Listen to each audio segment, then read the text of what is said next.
Bonsoir à toutes et à tous, vous regardez Bienvenue en Ile-de-France sur le Figaro TV. Comme tous les jours, on aborde ensemble les sujets qui concernent votre actualité, votre quotidien à Paris et dans notre région. Notre dossier du jour est consacré à un dossier épineux, polémique, ce projet de logements sociaux dans le triangle d'or parisien et son budget total de 48 millions d'euros. Un projet porté par la ville de Paris et son élu au logement, PC Jacques Baudrier, contre lequel s'est érigée l'opposition. Le groupe Changer Paris pointe du doigt l'irresponsabilité et l'incohérence d'une telle décision. Le contexte, vous le connaissez, une crise du logement qui touche Paris et sa région et des logements sociaux insuffisants en nombre. Est-ce pour autant la bonne option? Eh bien, on va évidemment en discuter en plateau avec nos invités. En culture, un voyage dans la langue de Jean de La Fontaine et la cité immersive des fables. Un parcours sensoriel pour redécouvrir cet univers magique bercé des plus belles voix françaises. Le Figaro Histoire nous raconte la naissance du cardinal de Richelieu, homme d'État et homme d'Église, qui a profondément marqué le XVIIe siècle. C'est une histoire qui nous sera racontée par Geoffroy Caillet en fin d'émission.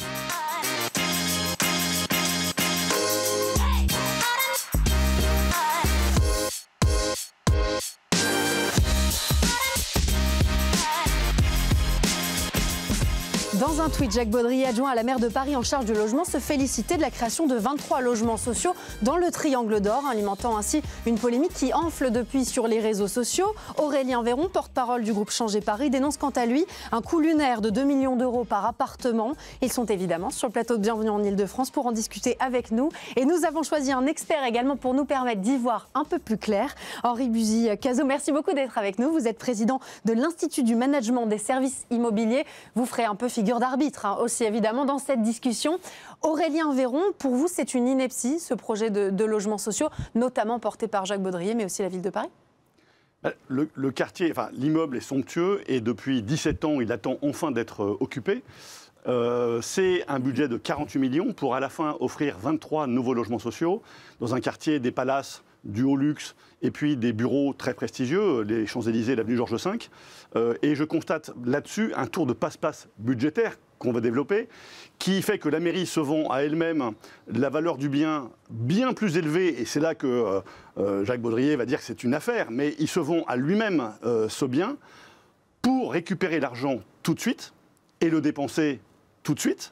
Donc la valeur des 36 millions de la vente, 36 millions et demi de vente de cet immeuble à Paris Habitat a été dépensée par la mairie de Paris. Et Paris Habitat a donc dans son bilan une dette de 36 millions qu'elle va financer sur 50 ans ou 40 ans auprès de la CDC et d'autres partenaires bancaires. Mais cette dette, c'est des impôts futurs et c'est bien une dette. Donc en fait, sera supportée par les Parisiens. Et Paris Habitat appartient à la mairie de Paris. Et ce ne sont pas les loyers, puisque j'ai calculé, les loyers des 23 logements sociaux vont rapporter 142 000 euros par an. Donc des 48 millions, même si vous récupérez une petite partie en vendant quelques appartements résiduels, c'est 140 000 euros de loyer annuel pour rembourser 48 millions d'investissements. Et ça, c'est Paris Habitat qui va le porter à son bilan. Et Paris Habitat a un bilan que moi, je n'ai jamais réussi à obtenir en tant qu'élu.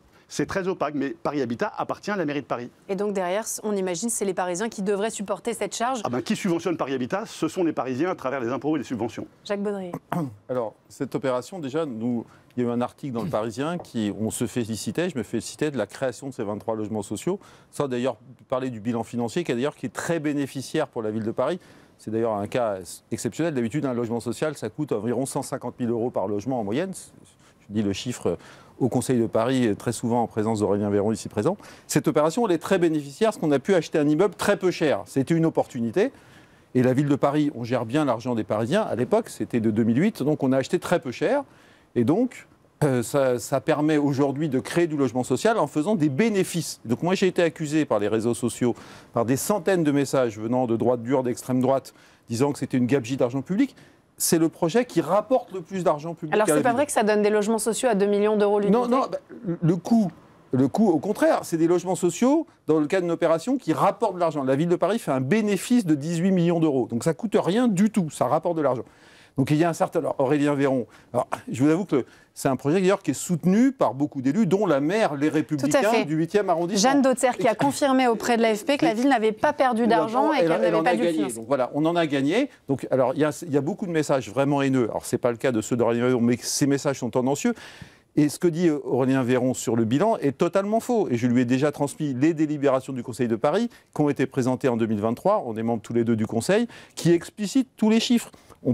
c'est les délibérations DU 97-2023, tous vos spectateurs peuvent les consulter. Alors pour les Parisiens, justement, c'est un petit peu opaque et c'est un peu complexe comme dossier. Sur mon compte Twitter, vous verrez tous les... En gros, la ville de Paris a fait une très bonne affaire et le Par Habitat ne fait pas une mauvaise affaire. C'est une opération équilibrée parce qu'il se trouve que cet immeuble peut générer d'énormes recettes, en particulier les loyers des commerces qui permettent sur le long terme de financer 25 millions d'euros. Par Habitat ne va pas s'endetter, comme dit M. Véron. Ce que m'a dit Véron est faux. 25 millions d'euros. Et il y a un certain nombre de recettes de la vente des logements et les droits de commercialité, ce qui fait que c'est une opération équilibrée comme toutes les opérations de logements sociaux par la ville, et classique pour Par Habitat. Et la ville, c'est elle qui empoche le bénéfice. Tant mieux pour les finances des Parisiens. On nous critique. Alors équilibré, on va donner la parole à Aurélien Véron. Mais classique, je ne pense pas. C'est quand même un bien un peu hors norme et on en parlera évidemment. Mais en tout cas, c'est une opération en termes sur l'équilibre financier de cette opération de logement social. C'est les mêmes process que sur les centaines d'opérations dans tout Paris. Des montants pareils, c'est très rare. Et d'abord, depuis 2008, on ne connaît pas les frais d'avocat sur la procédure qui a duré 10 ans. On ne connaît pas le coût du portage, puisque 17 années, 18 années à traîner un immeuble entier, c'est de l'entretien, de gardiennage, etc. Je prends juste, vous parlez des commerces, parce que 48 millions, c'est ce que va débourser Paris Habitat, qui appartient à la ville de Paris. Quand Jacques Baudrier dit c'est une bonne affaire pour la ville qu'on voit, mais pour la ville qu'on ne voit pas, parce que Paris Habitat, c'est aussi la ville, là, il y a de la dette à hauteur de 48 millions. Il y a des commerces. Je lis dans la délibération, le document officiel, un centre médical, 71 mètres carrés, qui paiera 13 € par mètre carré par mois. Donc ça fait 11 000 € par an de loyer d'une activité commerciale, médicale, c'est à part. Non, ça, c'est donc très faible recette. C'est en secteur 1, donc, ça offrira un service pas cher pour les habitants et les salariés du 8e. Ces 48 millions, dont quelques appartements vont permettre de récupérer une petite partie, quelques millions. Des appartements, vous allez devoir les vendre, et puis des gens qui vont accepter d'être dans un immeuble reconfiguré complètement par la mairie de Paris. 7 appartements. 7 appartements, donc ces 7 appartements vont un peu diminuer les 48 millions, mais ça va rester 40 millions, allez, 35 millions. Non, ça va faire... Relisez les chiffres. On verra quand ça sera vendu. Les 560 On verra quand ça sera vendu. Les 560 mètres carrés de commerce qui ne sont pas le centre médical, il y a deux très grands commerces. Il y a un centre de médical de secteur 1 qui va rapporter peu d'argent, comme vous le dites, parce que ça sera des médecins pas chers. Et on l'assume. Ah oui, absolument, vous avez raison d'ailleurs. Et on le fait pour tous les salariés ou les habitants du coin, mais surtout il y a beaucoup de salariés qui n'ont pas des très hauts revenus dans le 8e et qui sont très contents d'avoir des médecins pas chers. Et par contre, il y a deux très grands locaux commerciaux dans un endroit très luxueux qui vont générer de très importantes recettes commerciales. Qu'on sait chiffrer ? Qui vont faire de l'ordre de 25 millions d'euros de recettes sur le long terme. Et c'est ça qui permet d'équilibrer... Le long terme, c'est combien ? Parce que... En tout cas, c'est le montage classique. Les recettes des commerces sur les opérations de logement social, en moyenne, ça finance de l'ordre de 25% du fonctionnement des bailleurs. Donc, dans ce cas-là, c'est plus parce que les commerces sont très chers et très grands. Mais le reste à charge restera important. Non, le reste à charge pour Paris Habitat, il y a en gros... il n'y a pas du tout d'endettement particulier, c'est une opération équilibrée comme d'habitude. J'aimerais qu'on donne la parole à Henri Buzicazo, une seconde pour parler de ce secteur. On appelle ça le triangle d'or parisien. Ça correspond finalement à une partie du 8e arrondissement, très prisé. Les prix au mètre carré, pour avoir une idée dans ce quartier, dans ce triangle d'or. On est avenue Georges V, les prix au mètre carré vont être... considérable, c'est-à-dire qu'on va être entre 25 et 100 000 euros du mètre carré. Bon, si on parle de mètre carré résidentiel, avec une offre extrêmement réduite, une demande internationale, essentiellement étrangère. Donc beaucoup d'attractivité d'un point de vue immobilier ? Extrêmement, bien sûr, mais la capitale, c'est le cas de plusieurs de nos 11 métropoles, hein, on pourrait dire la même chose de certains quartiers de Bordeaux, de Lyon, a cette vertu de l'attractivité, on en est tous très heureux. Quand on est français, quand on est à Paris. Elle a cette conséquence. Alors, dans le propos de M. Véron, il y a deux choses. Il y a l'équilibre économique financier. Moi, je ne vais pas en débattre. Bon, j'entends la querelle de chiffres. Je veux croire que la mairie de Paris ou Paris Habitat, qui est son opérateur, alors je le dis pour ceux qui nous écoutent, c'est l'office HLM hein, de la ville de Paris, hein, pour simplifier. Ce n'est pas une filiale, c'est un opérateur qui fait des HLM et qui lui-même achète en conscience ce qu'on lui propose et qui voit s'il fait des bonnes ou des mauvaises affaires, qui ne doit pas faire de mauvaises affaires. Hein. C'est aussi une entreprise, un office HLM. Mais derrière, il y a la question de l'acceptabilité des logements HLM dans ce qu'on appelle les beaux quartiers de Paris. Bon. Et là, moi je vais vous donner mon sentiment. D'abord, il n'y a pas de raison pour que des logements HLM ne soient pas dans tous les quartiers, les arrondissements. Paris est une ville arrondissement, comme quelques autres en France. Il n'y a pas de raison de dire non. De cantonner les HLM à certains arrondissements, par exemple. Bien sûr, non dans ce qu'on appelle les beaux quartiers, non dans le 6e, non dans le 8e. Il n'y a pas de raison. Parce qu'il y a dans ces arrondissements des personnes qui travaillent, en particulier, je crois que c'est la destination de ces logements HLM, mais en tout cas, je l'ai entendu, ceux qui vous servent dans les restaurants. Bon, ils ont des salaires qu'on imagine, mais ils vont servir une clientèle fortunée, ou en tout cas qui a... Et dans ces arrondissements. Et dans ces arrondissements, ils ont des horaires tels qu'ils ne peuvent pas aller habiter à 1 heure ou 1h30 de Paris. Donc souvent, avec d'ailleurs l'aide de leur patron, eh bien, ils trouvent un logement qui peut être dans le privé ou qui peut être dans le logement social. Bon. Donc, faut pas imaginer que... Donc ça répond à un besoin, finalement. Le logement abordable ne répond pas à un besoin dans ces quartiers. Il y en a aussi besoin. Alors, il y a une symbolique, et on peut dire qu'il y a une provocation. Bon, voilà. Et on est dans une période aussi de... faut pas se le cacher. Je précise aussi que c'est un immeuble de toute beauté, avec une configuration patrimoniale complexe. C'est un véritable palais. Mais bien sûr, mais comme il y en a beaucoup dans Paris, il y a de très beaux immeubles haussmanniens dans tous les quartiers de Paris. Et simplement, il y a une symbolique à se dire, mais dans ce quartier, qui effectivement est le quartier du luxe, le quartier emblématique du luxe aux yeux du monde entier, est-ce qu'il n'est pas provoquant de vouloir y loger des ménages à faible ou à très faible revenu? C'est peut-être plutôt cette question finalement qui intéresse aussi ceux qui nous écoutent. Elle s'est posée dans d'autres quartiers. Un maire du 16e, Claude Goasguen, il nous a quittés, s'est montré très réticent à ce qu'il y ait des logements sociaux dans le 16e. Donc c'est vrai que je pense que la mixité, elle a sa place partout. Il y a aujourd'hui aussi des élections municipales et donc la tentation un peu de cliver, je le dis avec un regard extérieur. Ah, c'est normal, voilà. C'est la politique évidemment qui veut ça et la politique locale qui l'oblige. Et puis après, la question, alors budgétairement, la question qu'on peut se poser, c'est pour le même engagement financier, est-ce qu'on ne pourrait pas ailleurs dans Paris... Avoir plus que 23 nouveaux logements. Avoir plus que 23, c'est la seule... Voilà, gagner de l'argent. Comme citoyen... mais la problématique, elle est avant tout celle de répondre à une crise de logement et à un besoin de logement. Si on avait dépensé beaucoup d'argent public pour faire de ce projet, et souvent on nous conteste le fait qu'on engage des budgets importants, et je l'assume complètement, pour faire du logement social à Paris. D'ailleurs, le budget de notre majorité pour faire du logement social à Paris est supérieur au budget de l'État français pour faire du logement social en France. On en avait parlé à l'occasion de la crise du logement pour les étudiants. 600 millions d'euros à Paris contre 400. Mais là, cette opération-là, elle ne nous coûte pas d'argent, elle nous en rapporte. Imaginez qu'on ait dépensé de l'argent vers ça. Là, ça gagne de l'argent. Donc, on a bien compris que pour vous, Aurélien Véron, elle ne rapporte pas de l'argent à la mairie de Paris. Ce que je voudrais dire, c'est que quand même, il faut se rendre compte que M. Véron et les autres élus du groupe de Mme Dati nous critiquent. Mais tous les autres groupes de droite du Conseil de Paris, dont celui où est la maire du 8e arrondissement, soutiennent ce projet. Donc on est quand même dans une polémique. La vérité, c'est que Mme Dati et les élus du groupe Changer Paris, dont M. Véron est le représentant ici, ils sont opposés par principe au fait qu'il y ait du logement social dans ce quartier. Est-ce que c'est vrai, Aurélien Véron ? On est tout à fait favorable à ce que le logement social soit éparpillé et réparti dans Paris. Par contre, un palais résidentiel avec, on a vu les photos avec Emmanuel Grégoire qui visitait les appartements, des boiseries, des tableaux, des cheminées en marbre, etc., qui vont tout être saccagés pour être remplacés par des... Tant mieux si vous préservez cette valeur patrimoniale. On a pris un architecte du patrimoine. C'est un palais magnifique. Évidemment. Il s'appelle Grégoire Houdin et qui justement expliquait que c'était extrêmement compliqué en conservant et en préservant ce patrimoine de créer des T1. Quand vous avez presque 13 milliards de dettes, les 9,7 milliards de la mairie, plus les loyers capitalisés récents utilisés en dépenses de fonctionnement, 13 milliards de dettes, et vous vous permettez de lâcher 48 millions, dont une partie à très long terme va peut-être revenir pour un tiers ou la moitié, et encore, vous êtes très très optimiste, mais on parle du très long terme. Aujourd'hui, c'est 48 millions qui vont plomber le bilan de Paris Habitat, bilan qui n'apparaît pas au bilan de la mairie de Paris. C'est un jeu d'écriture. Pour ensuite, 23 nouveaux logements. Jeanne Autzer, la maire du 8e, a voté ce projet. L'usage dans notre groupe, c'était effectivement qu'on suivait l'avis du maire.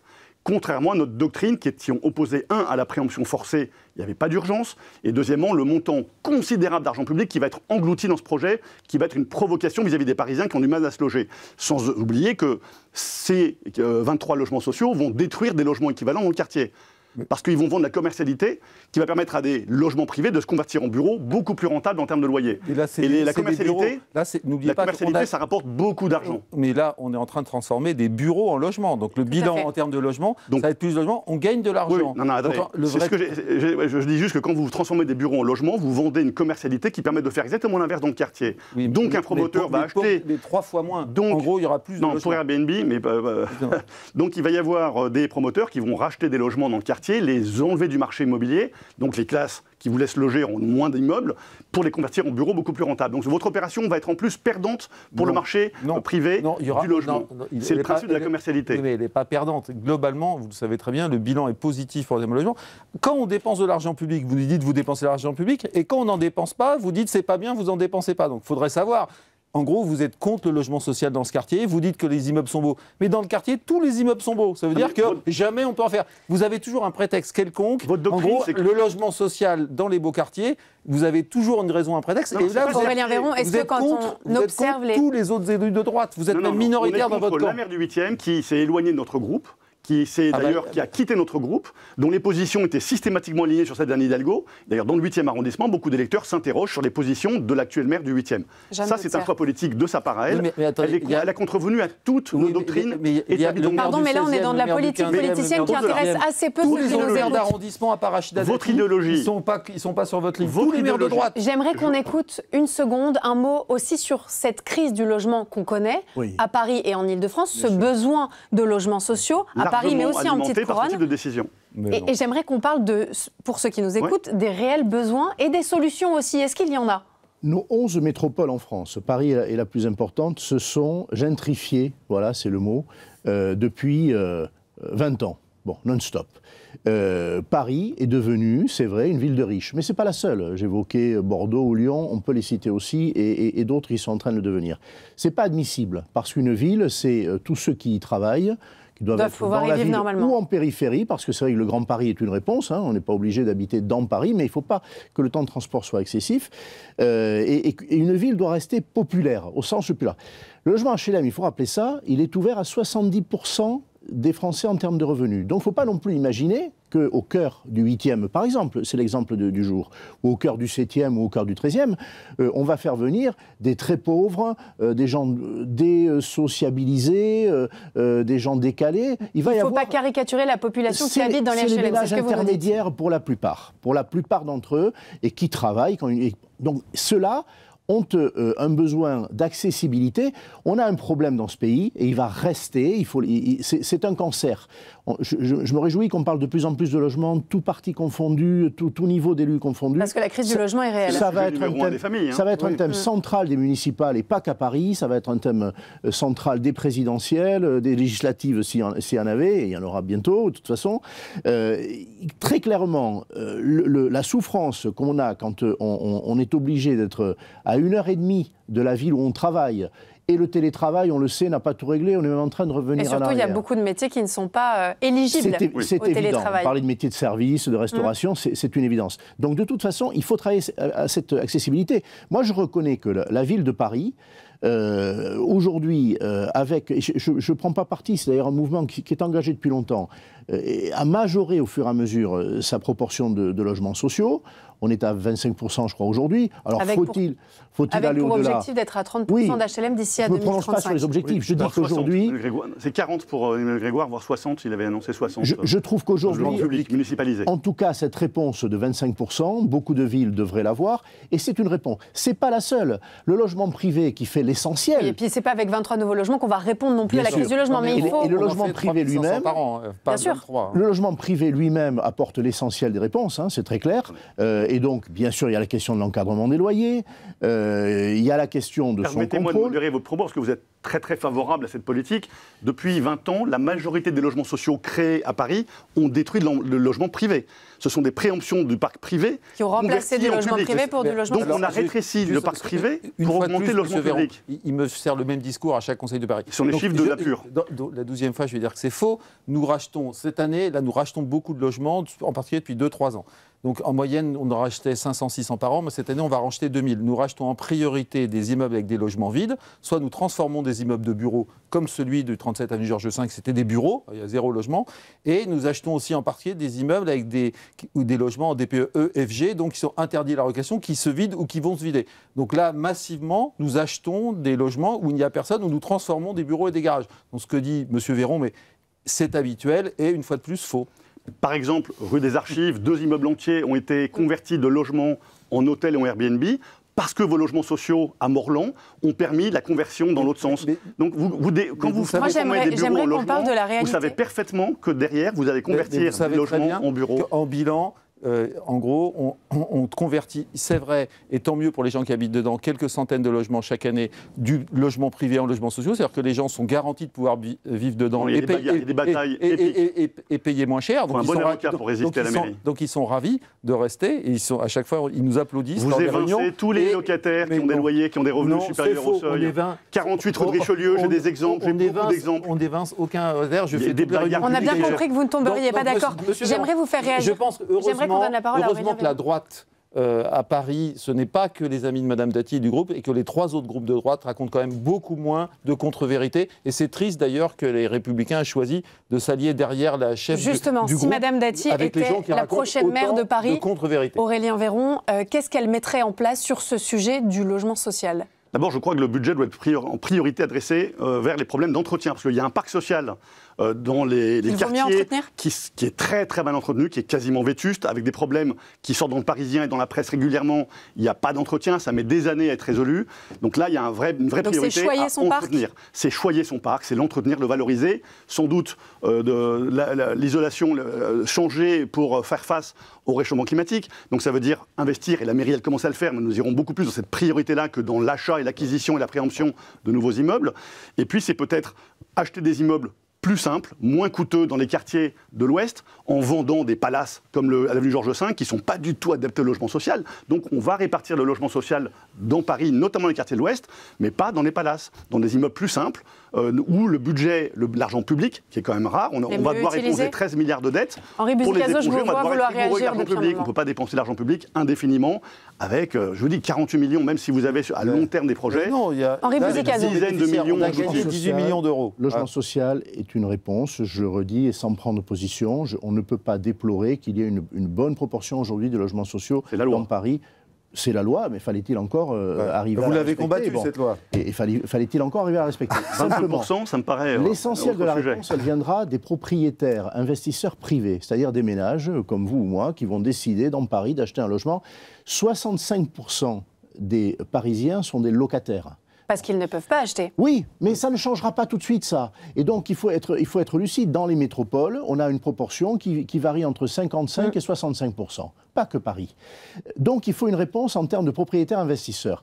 Là-dessus, il faut une fiscalité qui permettra d'inciter les propriétaires à tempérer leur loyer. Et ce sera mieux que l'encadrement. L'encadrement, c'était un couvercle. Moi, j'ai approuvé à mettre un couvercle sur la Alors, qu'est-ce qu'il faudrait mettre en place ? Eh bien, il y a un grand projet. Est-ce qu'il va disparaître ? J'espère que non. Il va en rester quelque chose. Hein. On parle d'une journée particulière où peut-être un gouvernement va être renversé. Ce gouvernement, sa ministre du Logement, en tirant enseignement de plusieurs années de travail de la filière, était en train de mettre en place un amortissement pour les propriétaires qui achètent du neuf ou de l'ancien. Dans Paris, c'est de l'ancien essentiellement. Hein. Il y a très peu de construction. Eh bien, si on donne envie par une fiscalité favorable, pas un cadeau, pas une niche fiscale. Une fiscalité incitative. Oui, incitative, équilibrée. L'amortissement, ça veut dire qu'on considère que quelqu'un qui achète un logement, c'est un entrepreneur. Okay. Il apporte un service, son bien va subir de l'usure, il doit l'entretenir. Absolument. Favoriser l'amortissement des travaux, parce que ce que dit M. Véron est juste, on a un parc social et privé obsolète. Alors notre capitale n'est pas la pire, hein. Allez ailleurs dans le monde. Néanmoins, Londres est bien pire. Londres est bien pire.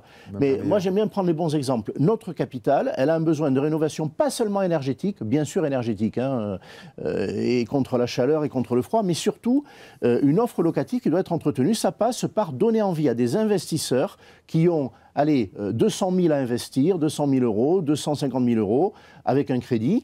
Et on va leur dire, tu peux amortir. Ce sera un tournant historique. J'espère que ça restera des travaux qui ont été faits depuis maintenant plusieurs années, notamment depuis un an, par la ministre Valérie Létard, dont je dis volontiers que c'est une femme qui a une vision pragmatique, qui d'ailleurs a des échanges à cette crise du très logement. sains avec les élus de droite et de gauche. Je vais revenir à une dernière considération très logistique concernant les futurs habitants de ces logements sociaux, 23 logements sociaux, on l'a dit, dans le 8e arrondissement. Moi, je me pose une question à titre personnel.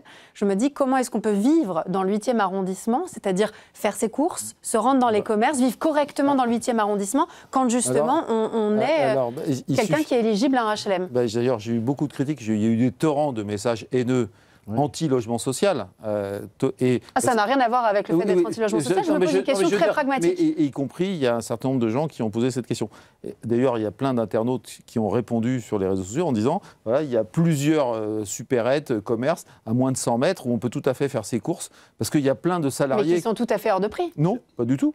Non, le prix des commerces... Parce qu'il y a plein de salariés qui dans le 8e arrondissement, c'est l'endroit de France où il y a le plus de salariés dans les bureaux. Il y a plus de 4... On est sur des commerces de proximité, vous les connaissez. Non, mais il y a aussi des commerces avec Carrefour Express, etc.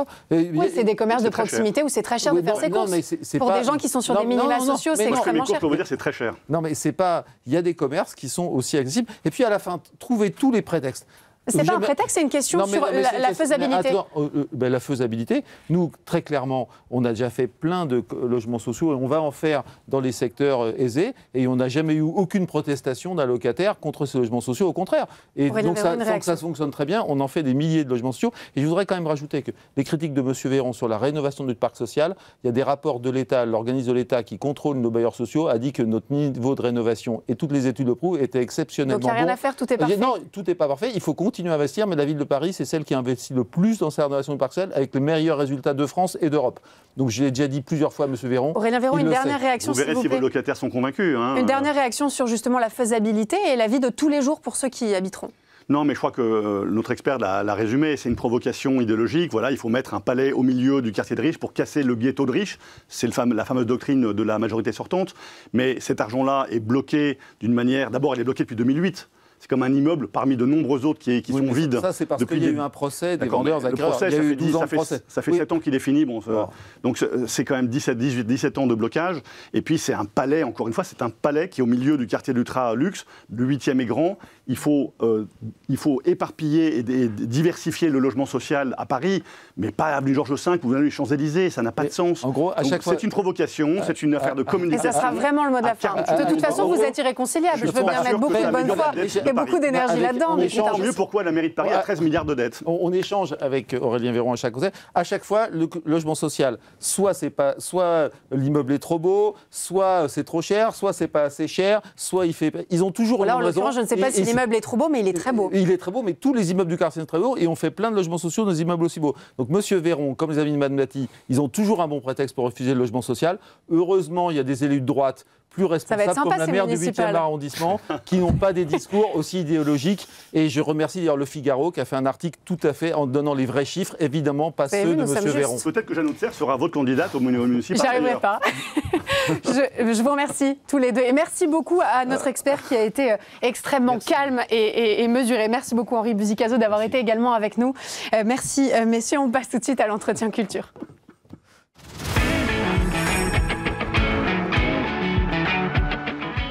Paris, dans le 6e arrondissement, il vous suffit de pousser la porte du 5 de la rue Berry pour basculer dans l'univers extraordinaire des fables de Jean de La Fontaine et de ses mythiques héros. 1000 mètres carrés consacrés à l'imaginaire et à la beauté de ces textes qui nous évoquent tous quelque chose dans une scénographie immersive et sensorielle et avec la voix des plus grands comédiens. On va en parler avec Jean Vergès. Merci beaucoup d'être avec nous. Vous êtes directeur de la Cité Immersive et Laurent Stocker, comédien. On est ravis de vous avoir avec nous également pour nous raconter cette histoire. Jean Vergès, déjà, je trouve que c'est une idée absolument géniale. J'ai absolument envie de commencer en vous demandant si vous entretenez tous les deux des liens particuliers avec les fables de Jean de La Fontaine. On a tous des textes qui ont marqué notre enfance, qui nous ont plus ou moins bercés. Est-ce que c'était le cas ou est-ce que vous les avez redécouverts avec plaisir et gourmandise ? Je pense qu'on entretient tous un lien particulier avec Jean de La Fontaine. On les a apprises par cœur à l'école. On en connaît les morales parfois, même sans les connaître. Rien ne sert de courir, il faut partir à point. Oui, ou un tien vaut mieux que deux tu l'auras, ou amour, amour quand tu nous tiens. Ces phrases-là, elles font partie de notre quotidien et de notre patrimoine. On a tous tous un lien avec. Et ce qui est beau avec La Fontaine, c'est que ce sont des fables, des histoires qui n'ont pas pris une ride et qui restent très universelles. Donc, très moderne. Très moderne, oui. Et je ne sais pas pour... Laurent Stocker. Moi, étant donné que je suis à la Comédie Française depuis 25 ans et qu'effectivement, il est né en 1621 et Molière en 1622, il y a forcément une filiation avec Jean de La Fontaine, assez naturelle. Et puis, j'ai eu l'occasion de jouer les Fables de La Fontaine avec Bob Wilson, un très grand metteur en scène, à Paris, salle Richelieu, et également aux États-Unis. Et donc, effectivement, en plus d'avoir une relation privilégiée avec cet auteur, évidemment, il y a aussi l'enfance et il y a aussi toutes les fables qu'on connaît parce qu'on les a apprises par cœur du CP jusqu'à la terminale. Est-ce que vous avez tous les deux une fable favorite qui est chère à votre cœur? Moi, j'aime beaucoup Les animaux malades de la peste. C'était la mienne. Ah, génial! On aurait dû s'en parler. Mais non, c'est bien d'être d'accord. Ouais. Ça montre qu'on ne triche pas. Non, Non, elle est dans l'air du temps, je trouve, parce que... Qu'est-ce qu'elle dit de notre époque? Elle dit que, en fait, il faut toujours trouver un bouc émissaire pour que ça fonctionne bien. Alors que je crois que c'est exactement l'inverse qu'il faut faire. Mais évidemment, elle raconte que le bouc émissaire étant tout trouvé, on pense que nos mots vont aller mieux, mais c'est pas le cas. C'est pas comme ça que ça marche. Et puis, Jean de La Fontaine aborde des thèmes qui sont graves, qui sont puissants, c'est-à-dire l'abus d'autorité, l'injustice. Et il arrive, et c'est toujours le cas avec Jean de La Fontaine, à les traiter de manière presque légère et fantaisiste, avec un sourire amusé, sans pointer du doigt trop violemment, sans condamner, mais en gardant une distance critique par rapport à son sujet. Et à travers cette fable et beaucoup d'autres, Jean de La Fontaine, il incarne très bien ce qu'on a appelé après l'esprit français, c'est-à-dire une manière de converser avec acidité, avec élégance, avec culture, mais avec toujours ce trait d'esprit qui va venir accompagner le propos. Et Les animaux malades de la peste le représentent particulièrement bien. Il y en a une que j'aime beaucoup aussi, c'est Le pouvoir des fables, qui montre littérairement parlant la force de cet auteur, parce que ça se termine par « Le monde est vieux, dit-on, je le crois, cependant il le faut toujours amuser comme un enfant ». Et c'est ça le pouvoir des fables. Et c'est d'ailleurs un peu la promesse aussi de la cité immersive des fables, nous amuser comme des enfants, nous replonger grâce à un dispositif visuel, sensoriel dans cet univers et puis dans ces textes, vous l'avez rappelé, qui sont absolument magnifiques. On a l'impression, à tort quand on est plus jeune, que c'est une littérature pour les enfants, en tout cas qu'elle est faite pour nous amuser, pour nous distraire, vous l'avez dit, elle est extrêmement puissante et riche. Comment est-ce que vous l'avez construit d'un point de vue, plus technique, d'un point de vue logistique finalement? C'est un peu un son et lumière 3.0. Et même 4.0. 4.0 7.0. Le visiteur part dans un parcours qui va durer environ 1h30 sur plus de 1000 mètres carrés et il va découvrir une succession de salles. Il va commencer par le bureau de Jean de La Fontaine, joué par Laurent, et qui interprète justement un auteur qui cherche à retrouver le sens profond et caché de ses fables. Et puis, la succession de salles, c'est la salle du renard, la salle du loup, la salle de la grenouille, la salle du lion. Et dans chacune de ces salles-là, il va y avoir une profusion de décors.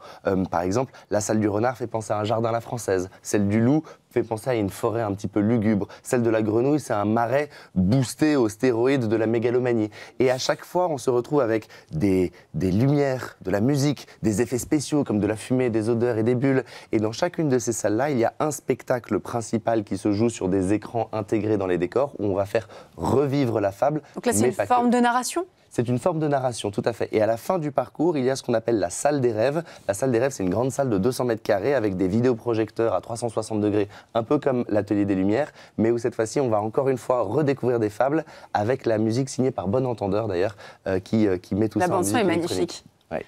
Une réaction sur ce que ça représente pour vous, en tant que comédien, de vous glisser dans ce personnage et de se mettre finalement dans cette position de toujours se réinventer, de créer et de s'adresser à un public qui est large et avec lequel vous ne pouvez pas dialoguer, dont vous ne voyez pas les réactions. Oui, alors ça change. Ça change, mais le métier de comédien, il change au fur et à mesure des siècles. Alors au début, moi je connaissais pas trop je savais pas trop ce que c'était que les spectacles immersifs. Et le terme vous inquiétait un peu ? Non. Ne m'inquiétez pas parce que moi je suis pas inquiet par rapport à la technologie et à l'avancée des choses. À son époque, Sarah Bernard, quand elle s'était lancée dans le cinéma, tout le monde disait mais qu'est-ce que tu vas faire à faire des images, il faut faire du théâtre, etc. Ce qui est beau dans la cité immersive, je trouve que c'est du théâtre et en même temps du cinéma. Et en même temps, ce dont parlent les gens, c'est-à-dire une expérience sensorielle, une expérience olfactive, et il y a tout ça. Et moi, je suis toujours intéressé par les formes nouvelles, quelles qu'elles soient, que ce soit l'IA, etc. Même si c'est décrit comme quelque chose de terrible, de terrifiant. Ça permet le voyage? Oui, et puis je ne suis pas de ceux qui disent c'était mieux avant, moi je dis ce sera mieux après. Alors la cité immersive est quelque chose qui naît sous nos yeux et tous les spectacles dits immersifs, moi ça m'intéresse de plus en plus maintenant. Et donc je suis très très heureux c'est la première fois que je fais ça. Moi j'ai l'habitude du public en direct, des gens qui toussent, etc. Là, j'irai me voir, comme au cinéma. Mais en plus, en étant dans un spectacle où je suis. Donc c'est vraiment un dispositif intéressant. Comme sensation. Oui, c'est très très intéressant. On a emprunté à des codes très différents, c'est-à-dire que tous les acteurs sont sur des écrans à l'échelle 1:1, donc on sent vraiment leur présence physique. Et c'est très difficile à décrire parce que le concept et la proposition de cité immersive n'existent nulle part ailleurs. Ce n'est pas un Puy du Fou, ce n'est pas un atelier des Lumières, ce n'est pas un musée traditionnel, c'est pas du théâtre, c'est pas du cinéma. C'est un peu de tout ça à la fois. Oui. Et il faut venir voir pour comprendre véritablement comment est-ce que ce voyage va se faire pour le visiteur. Alors justement, on le dit souvent dans cette émission, immersif, ça peut vouloir dire le meilleur comme le pire. Et ce qui est intéressant chez vous, c'est que vous poussez le curseur très très haut pour que ça soit véritablement immersif. Et quand on parle de nos sens, de nos émotions, c'est quelque chose de très important. Vous avez mis de l'innovation dedans. Pour vous, ce n'est pas un problème.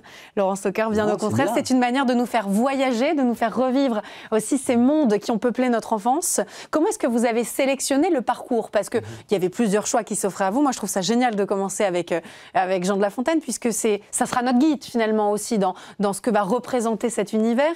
Comment est-ce que vous avez sélectionné les fables? Le but, c'était quand même d'aller aussi sur certaines qui étaient assez connues du public. Oui, effectivement, il faut donner justement ces petites Madeleines de Proust au public. Effectivement, Jean de La Fontaine nous sert de fil conducteur, c'est lui qui va nous guider dans son univers fabuleux. Et puis ensuite, on s'est demandé quels sont les personnages les plus récurrents et aussi donc les plus emblématiques des fables. Et les personnages les plus récurrents, c'est justement ceux que je citais tout à l'heure, le renard, le loup, la grenouille et le lion. Et quelles sont ensuite les fables les plus célèbres qui leur sont associées? Eh bien, c'est le corbeau et le renard, c'est le loup et l'agneau, c'est la grenouille qui veut se faire aussi grosse que le bœuf, et en dernier, les animaux malades de la peste. Il y en a évidemment d'autres. Ce sont les fables qu'on a voulu traiter et mettre en scène principalement, mais ensuite, le visiteur a la possibilité d'arpenter le reste de la pièce, et là, il y a plein d'autres fables à découvrir, des moins connues, à travers des jeux, à travers des dispositifs d'écoute, à travers différentes choses. Et ensuite, c'est toujours un crève-cœur, parce qu'on en a sélectionné peut-être une 30, 35 environ qui sont présentés. Et il y en avait 243.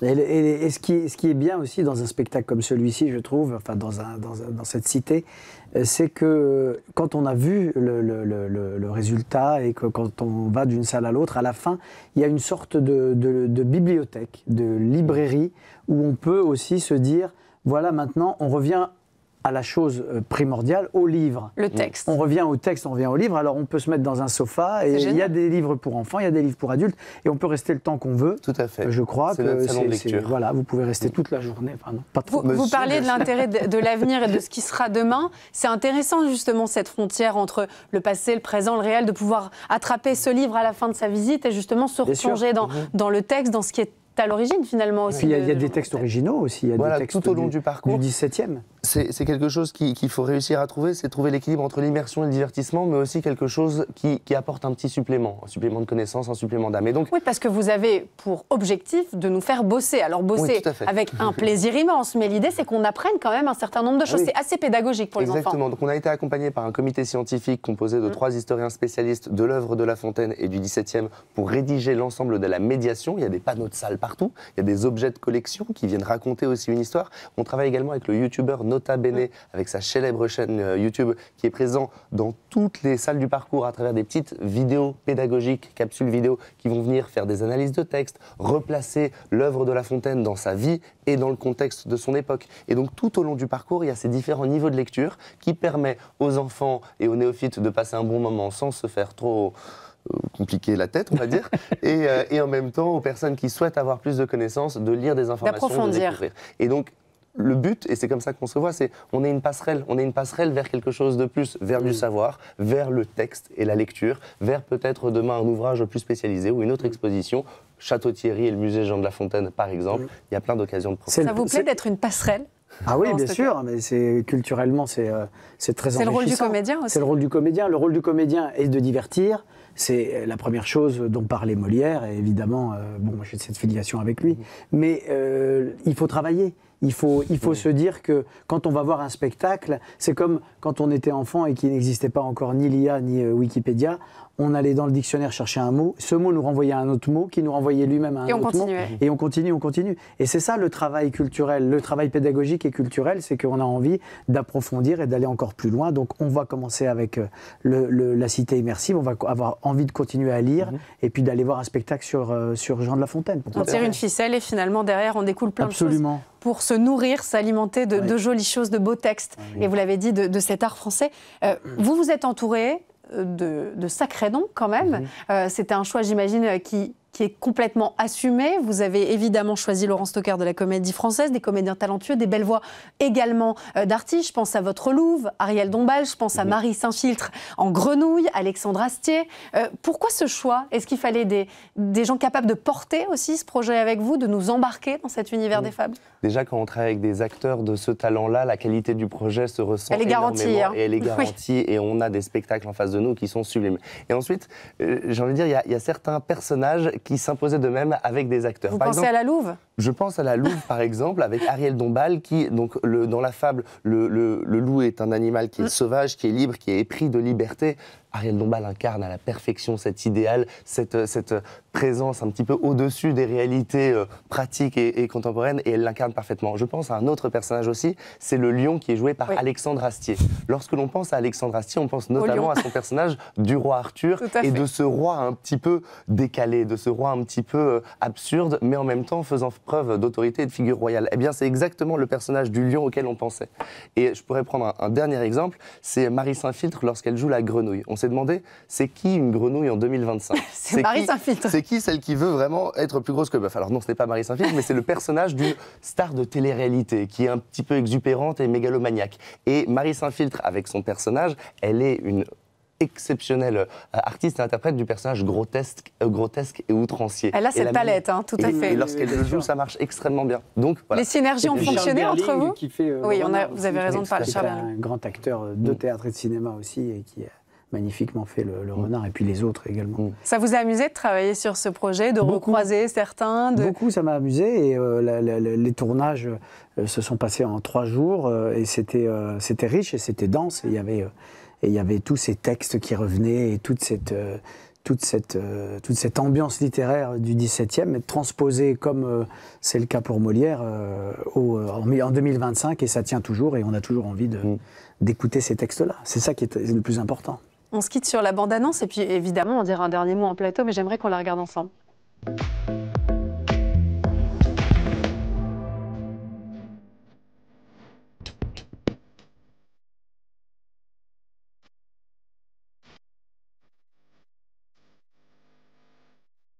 Bande-annonce très courte, qui n'est pas effectivement une bande-annonce, et qui est plutôt finalement un extrait de ce que donne à voir la salle des rêves. L'idée, c'est évidemment de vous conseiller d'y aller, aller en famille, d'y aller nombreux, pour découvrir ce parcours qui est quand même assez difficile à décrire. C'est quand même mieux d'y aller. C'est vraiment mieux d'y aller, ça dure environ 1h30, et je pense que c'est vraiment accessible à tous les publics, toutes les catégories et tranches d'âge. Oui, absolument. Un dernier mot sur Jean de La Fontaine?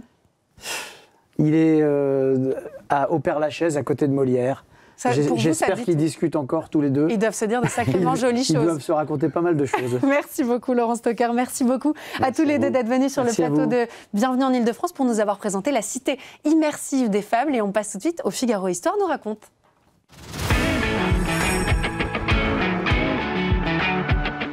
Tous les lundis, le Figaro Histoire nous raconte une page de l'histoire de France. Et le 9 septembre 1585, on peut noter un moment important. Geoffroy Caillé, la naissance à Paris du cardinal de Richelieu. C'est un homme qui a durablement marqué le XVIIe siècle. Oui, c'est un homme assez extraordinaire, un des grands ministres qu'a connu la France. Alors son enfance et sa jeunesse sont assez bien connus. Son père, François Duplessis, était d'une famille du Poitou, du nord du Poitou, mais il était grand prévôt de France, c'est-à-dire chef de la police dans le royaume. Donc il avait un hôtel à Paris, et c'est dans cet hôtel de Parisien que naît le 9 septembre 1585 Armand Duplessis, qui est le troisième de 5 enfants. Alors l'hôtel n'existe plus, il était rue de Boulois dans le 1er arrondissement, c'était l'hôtel de Los. Malheureusement, il a disparu à la fin du 19e siècle. Et alors, malheureusement pour la famille Richelieu, le père meurt à 42 ans et la famille se trouve alors ruinée puisqu'il n'y a plus de revenus pour soutenir cette famille. Alors, il se passe ce qui se passe à peu près dans tous les cas, dans ce cas-là, surtout quand il y a des fils aînés. L'aîné est casé comme page à la cour. Le second, Alphonse, reçoit l'évêché de Luchon, qui est la seule source de revenus pour la famille, donc ça va alimenter un peu toute la famille. Et Armand, qui est le troisième, notre futur cardinal de Richelieu, n'a rien pour lui. Et alors, il a seulement 5 ans, et on se demande à quoi va pouvoir ressembler sa jeunesse et son ascension, quand on voit surtout le point auquel il est arrivé. Et ce qui se passe, c'est que son frère, qui a réellement la vocation, quitte l'évêché de Luçon, pour la Grande Chartreuse. Il devient moine et donc ça libère cet évêché à Luçon et c'est donc le jeune Armand qui va pouvoir s'en emparer. Mais en même temps, c'est un peu une contrainte parce que lui, il n'a pas la vocation ecclésiastique. Donc ce qui est intéressant, c'est que c'est un concours de circonstances. C'est un concours de circonstances et c'est encore le moment où les évêchés ont une dimension politique. Donc évidemment, comme ça correspond à une source de revenus, hors de question de le laisser à quelqu'un d'autre, il faut qu'il reste dans la famille. Donc c'était un poste religieux mais aussi très politique. C'est aussi un poste politique et c'est la raison pour laquelle le jeune Armand comprend que pour le soutien de sa famille, il est obligé d'accepter ce poste. Malgré tout, il explique, et la formule est assez célèbre, que Luçon, c'est l'évêché le plus crotté de France. Ah oui, d'accord. Ça dit son envie d'y aller. C'est un petit évêché, il est dans une zone rurale, malgré tout. Ça ne le fait pas rêver sur le papier. Pourtant, on sait que ça va lui permettre de connaître une ascension absolument incroyable. Comment va se dérouler cette ascension? Pas si évidente que ça, non? Non, c'est pas si évident que ça, parce que malgré tout, quand on est évêque, on a d'abord son diocèse à s'occuper, et en revanche, Richelieu a quand même l'idée que son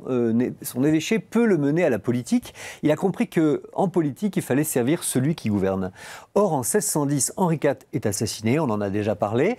Marie de Médicis, sa femme, devient régente, et il se trouve que le frère aîné qui avait été casé à la cour comme page réussit à décrocher à son frère évêque de Luçon. En 1616, il lui décroche un poste dans le ministère que Marie de Médicis forme avec son favori qui s'appelle Concini. Je ne veux pas être mauvaise langue, mais c'est un peu du piston, hein. C'est tout à fait du piston, comme ça fonctionne à l'époque. Et alors Richelieu se voit introduit à la cour. Manque de chance pour lui, 6 mois plus tard, le jeune Louis XIII, âgé de 15 ans et demi, fait assassiner le favori de sa mère, Concini, et puis demande, évidemment, après avoir exilé sa mère à Blois, à Richelieu de débarrasser le plancher puisqu'il ne fait plus partie de l'équipe gouvernementale. Et on aurait presque pu s'en arrêter là, si jamais il n'avait pas eu des réserves et des ressources incroyables. Exactement, tout aurait pu s'arrêter là, comme souvent en politique. Mais très habilement, il propose à Marie de la suivre à Blois en se chargeant par ailleurs de transmettre les messages entre elle et le ministère et de la surveiller discrètement. Donc c'est un jeu finalement assez ambigu mais qui finit par payer parce que Richelieu parvient à réconcilier la mère exilée à Blois et le fils, et Marie de Médicis finit par lui obtenir le chapeau de cardinal en 1622, c'est une récompense. Et alors la qualité de ses conseils lui permet à la fois de rétablir la position de la reine auprès de son fils qui règne maintenant tout seul et d'assurer la sienne propre. Il rentre au conseil en 1624 et 1624 c'est le début d'une sorte de triumvirat qui va durer 6 ans entre la reine, le roi Louis XIII et lui-même. Et parmi ces faits les plus célèbres, il y a bien sûr le siège de La Rochelle. Oui, c'est pendant ces 6 années que se déroule le siège de La Rochelle. On voit cette peinture très connue du peintre Henri Motte de la fin du XIXe siècle qui nous montre le cardinal en militaire avec une cuirasse et en même temps avec sa cape cardinalice qui... Je la trouve incroyable. Elle est absolument incroyable.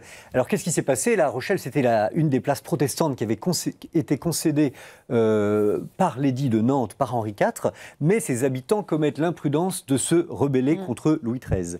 Alors là, vous allez raccrocher avec l'histoire parce qu'elle est entre autres développée par les Trois Mousquetaires. À l'instigation du duc de Buckingham, qu'on trouve dans les Trois Mousquetaires, les Anglais en profitent pour débarquer sur l'île de Ré, c'est-à-dire juste en face de la cité rebelle. Le cardinal de Richelieu aussitôt ordonne le siège de la ville. On est le 10 septembre 1627 et il prend en personne le commandement des opérations. C'est pour ça que vous l'avez vu sur la digue de La Rochelle. Et précisément, pour en finir, il fait construire cette immense digue, une digue géante pour fermer le port aux Anglais qui menacent. Alors évidemment, les Rochelais endurent une terrible famine et le duc de Buckingham, qui a prévu une seconde expédition pour essayer de déjouer Richelieu et sa digue, est assassiné par un officier protestant. Là aussi, c'était les trois mousquetaires avec Milady, qui s'appelle John Felton. Et alors les Rochelais à ce moment-là sont réduits à leur seule force et ils doivent reconnaître leur défaite. Ils sont obligés au bout d'un an de capituler. Là on s'imagine que tout va très bien se passer pour lui, il y a de nouveaux rebondissements, les choses vont se gâter pour le cardinal. Oui, parce que finalement l'entente entre mère et fils, Marie de Médicis et Louis XIII, achoppe sur la politique étrangère, puisque Marie veut appuyer les Habsbourg qui sont les champions du catholicisme à travers l'Europe, mais Louis XIII ne l'entend pas de cette oreille parce que les Habsbourg, ce sont aussi deux cours très puissantes à Madrid et à Vienne. Dont il se méfie. Dont il se méfie parce qu'il en va du salut de la France. Et quand en 1630, justement, l'Espagne tente de mettre la main sur quelques États, quelques duchés italiens qui restent libres, la France, Louis XIII en personne, est obligée de choisir son camp.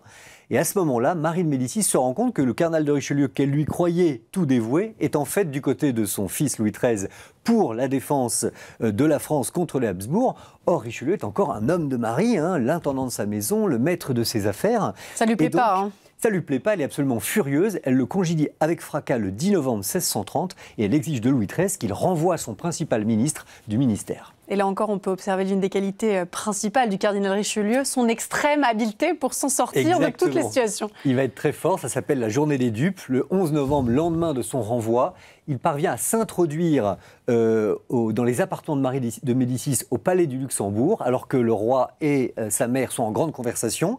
Et la porte s'ouvre, Richelieu surgit et dit « Il me semble que vos majestés parlent de moi ». Il s'était introduit par un escalier de service. Oui, une hardiesse extraordinaire. Après cette scène, chacun pense avoir gagné la partie. Le roi part à Versailles. La reine est sûre d'avoir triomphé en se disant maintenant qu'il a eu l'impudence de paraître devant le roi alors qu'il n'était pas convié, le roi va le renvoyer. Et elle imagine que Michel de Marillac, son favori, va prendre sa place au ministère.